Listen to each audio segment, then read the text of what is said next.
This might just be India's answer to Changi. It's called Navi Mumbai International Airport, and it opened its terminals to passengers in December last year. The place looks pretty stunning, and that's just phase 1. Once the final phase is complete, Navi Mumbai will welcome an astounding 90 million passengers a year, 20 million more than Changi. India wants this to become a hub for world travel.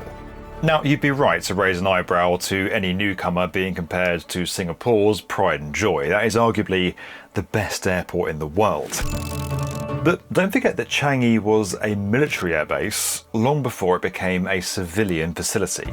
The engineers behind Navi Mumbai could only dream of building on an airbase. Their reality was entirely different. They were tasked with building an airport on a swamp covered in unstable mudflats, a giant hill, and a river flowing right through the middle of it. While the renders of Navi Mumbai International look spectacular, this airport's location has been an absolute nightmare.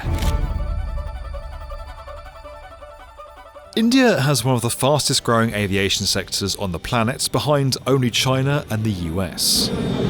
The number of operational airports in the country has doubled in the last decade as Prime Minister Narendra Modi looks set to overhaul India's travel infrastructure. Mumbai, its financial powerhouse, is under-resourced. A number of the world's most prominent cities feature multiple major airports. Think London, New York, or Tokyo. And that's obviously crucial for visitor numbers, business trips, and cargo. Let's take London, for example. The city is serviced by 6 major airports. All of those combined handled a whopping 177 million passengers in 2024. Mumbai, however, has historically had just one major airport. That would be like London having just Heathrow. The city would miss out on nearly 100 million passengers every year. And given that rapidly growing aviation sector in India, the country is desperate to improve capacity to its financial capital. The answer authorities came up with was simple: a second major airport in Mumbai. But executing an idea of this scale is rarely as straightforward as having the epiphany itself. The biggest problem faced by Mumbai's second big airport plan is experienced by major cities all around the world: the lack of space. Just take a look at Mumbai Airport, which is already at capacity. Terminal 1 over here is going through a redevelopment, but there isn't exactly a lot of scope for expanding the footprint. On every side, there are densely packed communities that would be a nightmare to move. And it's not like they didn't try. That evidence can be found over at Terminal 2. The concourses here are asymmetrical. The initial plan was for them to be the same length, but because of the challenges faced in moving communities on the airport boundary, the second concourse had to be redesigned. It looks like it's been cut off, and that obviously limits the number of gates that are available. Air traffic is also pretty restricted because of the intersecting runways. The design stops planes landing and taking off on each strip at the same time, and as we pointed out, it's not like there's a lot of space to build parallel runways elsewhere. The result is that Mumbai is missing out on potentially millions of passengers and tons of cargo every year, and the city's key airport really is crying out for help. But clearly a major expansion is out of the question, as is constructing a massive new airport anywhere near the city centre. So where do you go? Well, after a 10-year search and then a further 3 years spent buying up land, officials ended up here. It's about 40 kilometres away from the old commercial centre of Mumbai over in Navi Mumbai. In what's become a growing trend over the last decade, the Navi Mumbai International site is on the coast. That means it's built largely on reclaimed land, and that's required a lot of preparation. Now, before we go any further with today's video, we need to stop everything because I have got some very big news that I am finally allowed to share. Last year, Penguin Random House asked me if I'd like to write a book. I said yes, I've written a book, and here it is. It is called Mega Builds: 10 colossal construction projects that will change our world. Over the last 10 years, I have had a front row seat to some of this planet's most incredible construction projects, and they are all in here. I've written about them, I've gone deeper than I've ever gone before in any video, story, or any kind of like long form documentary. This is behind the scenes. It's up close and personal. It meets the teams, it's the human stories, it's the engineering in detail, it's my personal experiences and some of the calamities I've had along the way getting up close with these projects. I have really enjoyed writing this. Some of my mates have been like, oh, nice, who ghost wrote that for you? No one. I can't afford a fancy ghostwriter. Me. I wrote this. Every single word of this has come from my head into my laptop and then into this book, all for your reading pleasure. Guys, I never thought I could write a book, but I have, and obviously I'm biased, but I actually kind of think it's quite good.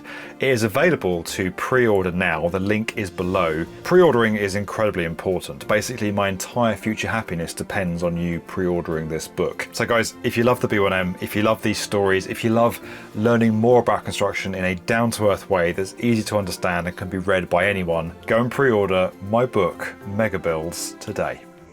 Before any work could start on the foundations back in 2018, 3 key hurdles had to be tackled, and each of them was pretty massive. Ulwe Hill, Swampland, and Ulwe River. Let's start here. Right in the middle of the site for the new airport, you'd find this, Ulwe Hill. It's 92 metres of solid rock. Obviously, having a hill in the middle of your concourse isn't exactly ideal, so that had to be completely flattened before any building could take place. Construction crews demolished 62 million cubic metres of rock through controlled blasting to protect surrounding villages. But once that was finished, the site looked like this. So on to problem number 2. What do you do with the blasted rock? Well, it was repurposed. You see, hundreds of acres of this airport sit on swampland. It's covered in mudflats and mangroves, all of which have got to be levelled and stabilised before construction work can begin. To do that, they had to raise the ground by around 6 metres, and conveniently, they had enormous amounts of rock available from that big old hill they'd just blown up.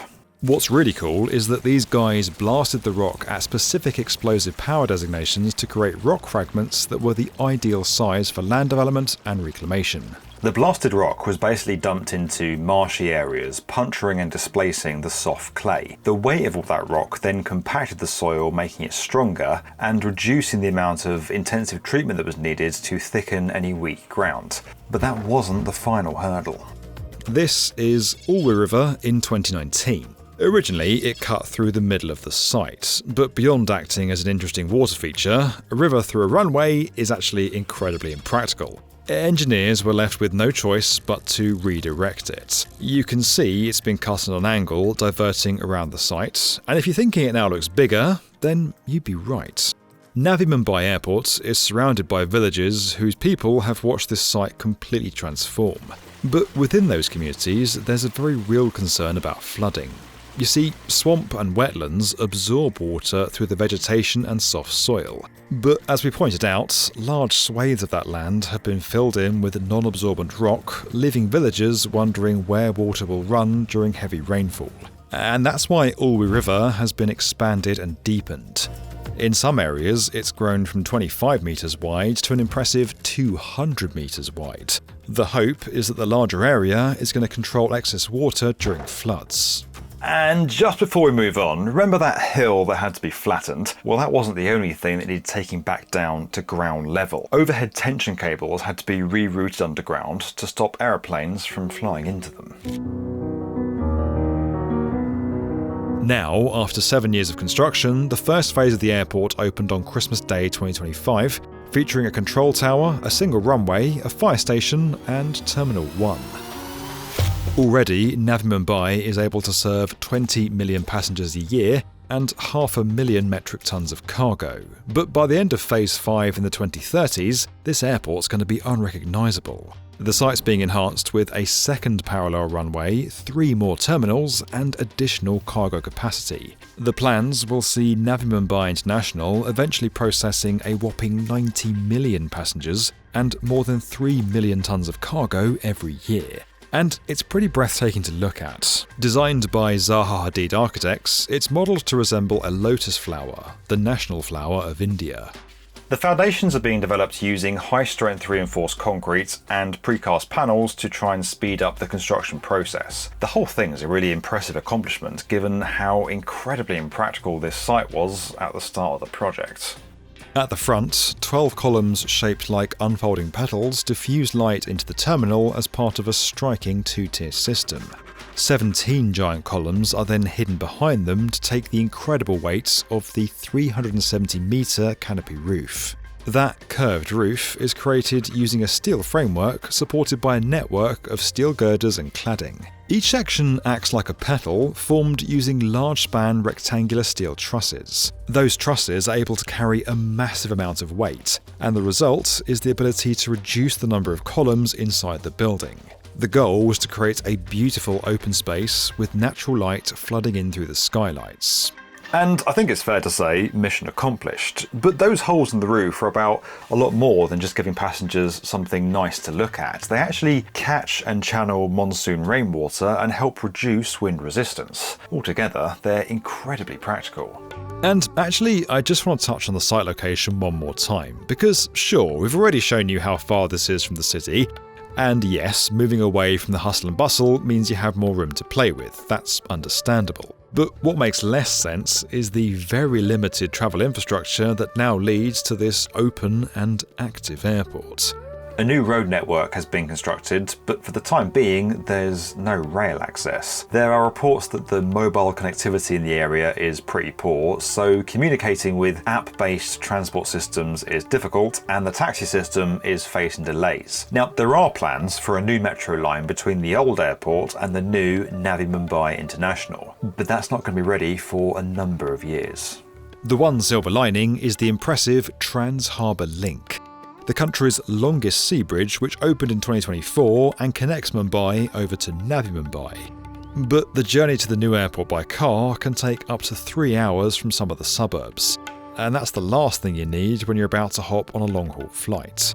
Now, Navi Mumbai isn't the first airport to face teething issues after opening, and it absolutely will not be the last. But I can't help feeling that after Mumbai waited so long for a new airport, decades for this new airport to happen, the execution of this project just feels a little bit rushed. The search for a site led them to somewhere that was covered in swampland with a hill and a river flowing through it, and now the airport's opened but without any rail access.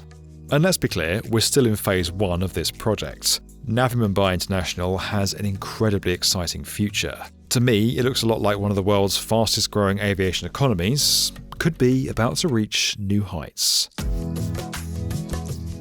Don't forget that we're raising awareness of construction's mental health crisis and supporting charities in this space through our Get Construction Talking initiative. You can learn more and find links to support over at getconstructiontalking.org. And as always, guys, if you enjoyed this video and you want to get more from the definitive video channel for construction, make sure you're subscribed to the B1M.